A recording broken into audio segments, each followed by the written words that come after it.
Hey everyone, and welcome. Today we're diving into a really fascinating economic puzzle coming out of Brazil. You see the headlines, and they're all talking about these record-breaking trade surpluses. But here's the thing. If the country is selling so much more than it's buying, why doesn't it actually feel like a booming economy for the people living there? So yeah, that's the central paradox we're going to unpack today.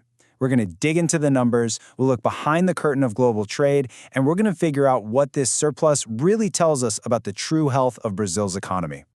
All right, so to really get to the bottom of this paradox, we have to start where everybody else does, with that big shiny headline number that's causing all this buzz. Because, on the surface, it really does look like an undeniable win for Brazil. Get this. Recent figures show a trade surplus of over $90 billion.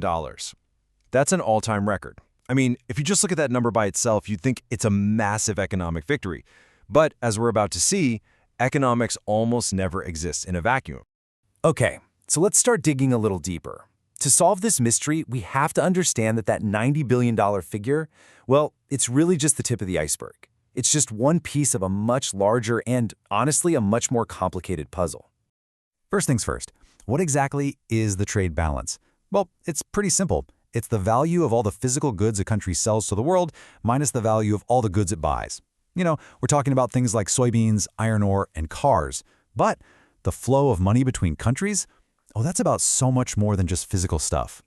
And this is where we start to see that broader picture. There's something called the current account. It includes that trade balance in goods, sure, but it also adds in services like what Brazilians spend on vacations abroad. And, this is crucial, it includes income payments. Things like the profits and dividends that foreign companies operating in Brazil send back to their home countries.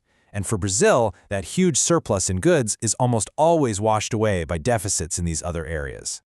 Now stick with me here, because this is a really key idea in macroeconomics. A country's current account is always equal to its national savings minus its domestic investment. So a surplus literally means a country is saving more than it's investing at home. And that forces us to ask a really critical question. Is that a sign of a strong, healthy economy, or is it a sign of an economy that just can't find enough good ways to invest its money within its own borders? But wait, the story gets even deeper. It gets really interesting when we stop looking at just the total amount of money and start looking at the quality of what Brazil is actually exporting. It's not about the final price tag.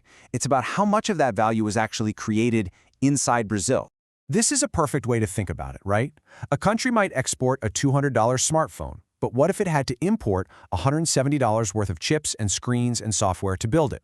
Well, the real value added in that country is only $30. And this whole concept has a name. It's called trade in value added. And honestly, it changes everything. And this is exactly the story we see playing out in Brazil. For raw commodities like soy and iron ore, the domestic value is super high, around 85%. But for manufactured goods, that number has actually dropped a lot, from 72% back in 1995 to just 61% today. So more and more, the country is importing complex parts just to export less complex products. This whole trend has a name. It's called reprimarization. It sounds a bit academic, but all it really means is that the economy is becoming more, not less, dependent on just exporting basic raw materials. And while that can be profitable in the short term, it makes the economy way less complex and way more vulnerable. And the data backs this up in a pretty shocking way. Back in 2000, Brazil ranked pretty well on what's called the Economic Complexity Index.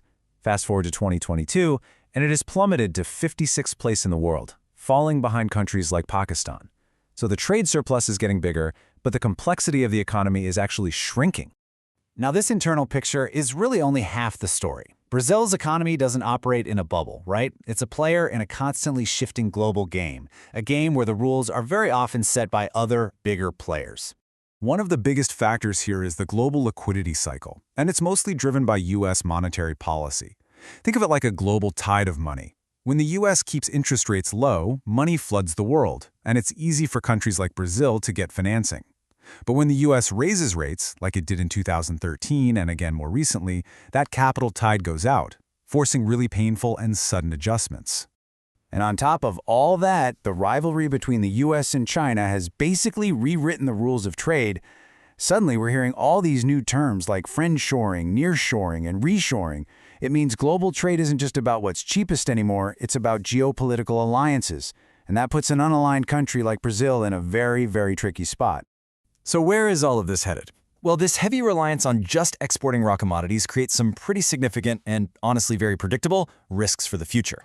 I mean, just look at some of these potential scenarios. A 30% drop in the price of soy could wipe $25 billion off the trade balance. Just like that. A combined shock to key commodity prices could erase more than half of that record $90 billion surplus we were just talking about. These aren't wild guesses. They are very real vulnerabilities tied to global prices that Brazil has no control over. And that brings us to the verdict. The paradox is solved. Brazil's massive trade surplus isn't necessarily a sign of a strong, healthy economy. Instead, it's largely a symptom of an economy that's becoming less complex, more reliant on commodities, and because of that, much more vulnerable to shocks from the outside world. So, after unpacking all of that, what's the big takeaway here? What is the core lesson we should learn from Brazil's paradox? Look, a trade surplus is definitely better than a deficit. Nobody's arguing that. But this whole analysis forces us to ask a much tougher question. What is the hidden cost of this specific kind of surplus? Is the short-term gain from selling commodities coming at the expense of long-term industrial development and economic resilience? Now that is the billion-dollar question. And just a quick but important reminder, this material is for informational and educational purposes only. It's all based on analysis of third-party sources, and it is definitely not investment advice. And as always, please remember that past performance is not an indicator of future results.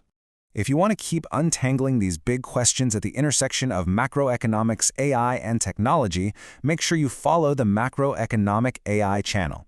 Thanks so much for joining us, and we'll see you in the next analysis.